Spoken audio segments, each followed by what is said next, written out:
Banská Štiavnica. Mesto a jeho história.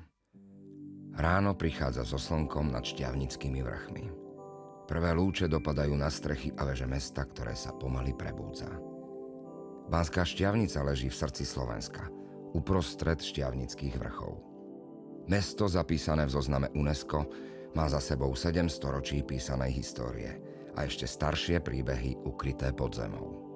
Ulice historického centra, obklopené mešťanskými domami z 18. a 19.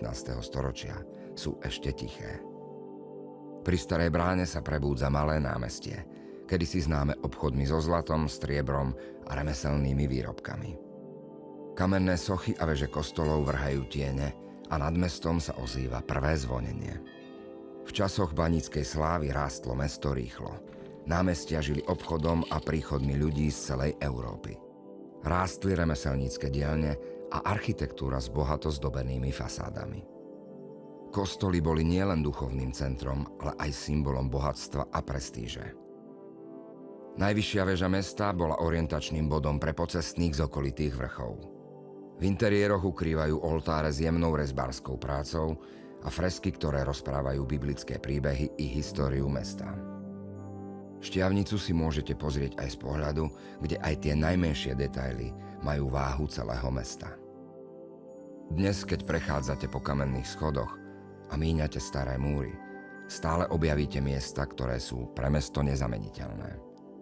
Bohatstvo Štiavnice tak nespočíva len v kovoch ukrytých pod zemou, ale aj v atmosfére, ktorú si uchovala po stáročia. Štiavnica nie je iba mestom baníkov a učencov.